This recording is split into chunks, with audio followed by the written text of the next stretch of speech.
Since 2020, a lot has changed. The world isn't the same as it used to be, but not exactly in a good way. Everything became gray, dull, and pretty much colorless. But so did we. Somewhere along the way, we collectively lost a bit of spark. And if you're honest with yourself, you probably feel it too. Every new year rolls around and we always hear the same thing. Next year will be my year. Except it wasn't. Not in 2021. Not in 2022. Not in 2023. Not even 2024. And guess what? It won't be 2025 either, unless you force it to be. So spare me a bit of your time and I'll force you to lock in for 2025. Quick disclaimer, I'm not here to motivate you. Motivation is a sugar rush, and I'm obviously not selling candy. I'm here to give you the tools, the perspective, and maybe the slap in the face you need to actually make this your year. Like for real. Now, I'm not going to be too hard on you. I know you've been trying, or at least you think you have. Maybe you started a fitness plan but quit after 2 weeks because life got busy. Or you set goals, but they were so vague you couldn't even define what success looked like. I want to be better. Better at what? Breathing? You've been doing that since birth. See, trying isn't enough. Not if you're half committed. You're not failing because life is unfair. Yeah, it is. But you're failing because you're waiting. Waiting for life to magically align with your dreams. But it won't. You're the one who needs to align with your goals. And to align yourself, you have to start with your time. You're probably used to saying, I don't have time. That's funny, because you had time to scroll TikTok for 3 hours yesterday. You had time to binge the same show for the 3rd time. You had time to stare at the ceiling thinking about how you don't have time. Did you catch it? You do have time. You're just not using it right. Let's do the math. 24 hours in a day. Sleep 8. Work or school 8.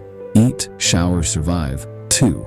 That leaves you 6 hours every single day. What are you doing with them? If you can't answer that without stuttering, that's your problem. Now here's the wild part. We're in the most resource-rich era in human history. You can learn literally anything for free or cheap. Want to start a business? There are tutorials, templates, AI tools that practically do the thinking for you.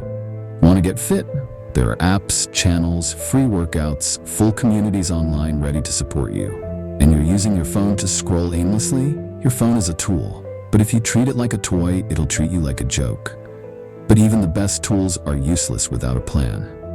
That brings us to systems. Saying, I want to save money is cute, but what's your system? Are you budgeting? Are you tracking expenses? Are you automating savings? Or are you just hoping your bank balance will magically go up when you blink real hard? The same goes for fitness, learning, relationships. Goals mean nothing without systems. Systems are what show up when motivation doesn't. They're the meal prep, the calendar, the 6 a.m. alarms, the gym bag packed the night before. Systems are what make the winners win. And let's talk about the grind. The dirty, unglamorous, annoying grind. Most of what will make you successful isn't exciting. It's boring. It's repetitive. It's doing the work when you'd rather rest. It's saying no to hangouts so you can study. It's waking up early when no one's watching. The grind isn't supposed to feel good. It's supposed to feel necessary. But don't get it twisted. Grinding doesn't mean you do things the old way. You can leverage tools, shortcuts, tech, AI, modern systems. Just stop ignoring them. You want to learn anything? Google it. Even if it's not 100% right, it gets you further than doing nothing. You're not stuck because there's no opportunity. You're stuck because you're not reaching for it. And here's the truth. Consuming inspiration isn't the same as acting on it. You might be watching this video and nodding your head, but are you doing the work? Don't be a passive listener. Be an active player in your own life. Now let me guess, you're probably thinking about balance. You want to balance school, work, fun, gym, growth, peace. But you can't balance everything. Not if you want greatness. You'll have to let some things fall. Sacrifice is part of success. That doesn't mean burnout. That means lock in. Prioritize like your life depends on it. Because it does. You can't treat your goals like background noise. They have to be the main character. And that brings us to the final question. Are you really trying, or are you just saying you are? There's a difference between effort and consistent effort. One gets you momentary change. The other transforms your life. If you're not where you want to be, ask yourself why. Is it life, or is it you? I'm not perfect, But I stopped waiting and started building. And if I can do that, so can you. This isn't meant to make you feel bad. This is a wake-up call, a real one. I'm not gonna say something cheesy like "you got this," because you might not. That's up to you.